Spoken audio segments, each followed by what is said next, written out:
In the heart of the city, under the flickering streetlights, there walked a man whose name was forgotten, whose face seemed unfamiliar to even the shadows that clung to him.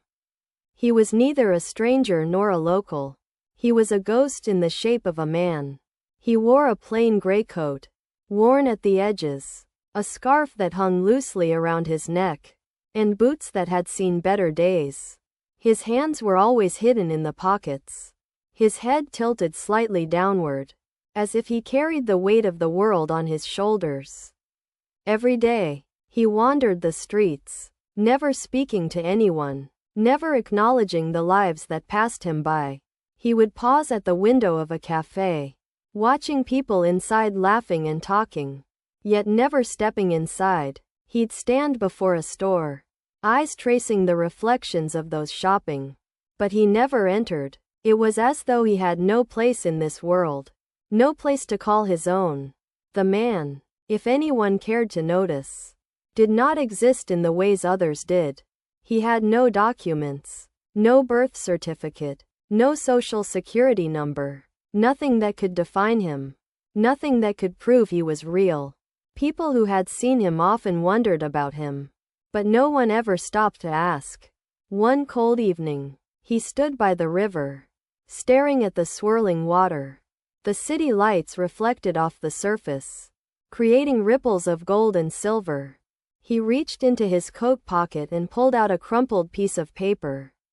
On it was a name, written hastily, and a date, his own handwriting. But when he looked at it, he could not remember the meaning behind the name, nor did he recall who had written it. The man's past was a blur, a collection of foggy memories and half-formed thoughts, as if his life had been erased before it ever began.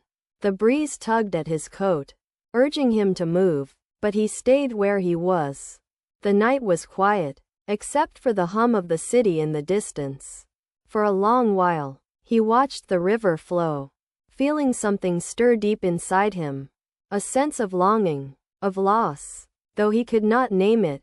Then, as if pulled by some unseen force, he began to walk. His steps were slow at first, uncertain, but soon they gained rhythm.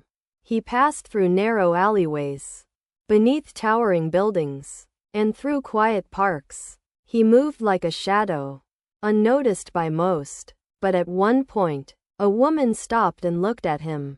She was standing outside a bookstore, her arms laden with bags of groceries. "You look lost," she said softly, a hint of concern in her voice. The man blinked at her, confused. His lips parted, but no words came. For a moment, it seemed as though the entire world had paused, waiting for something to happen. Then, the woman smiled, a gentle, kind smile, and placed a hand on his arm. "You don't have to have a name to matter," she said. "Sometimes, it's enough to simply be here." And with that, she walked away, disappearing into the night. The man stood there for a long while, the words echoing in his mind. He had no identity, no past, and perhaps no future. But in that moment, he realized something important. He did not need to be defined by the world's expectations. He simply existed. For the first time in years, the man smiled, a small, quiet smile, as if he had found a piece of himself he had long forgotten. And he continued to walk, not in search of a name, but in search of the person he was becoming.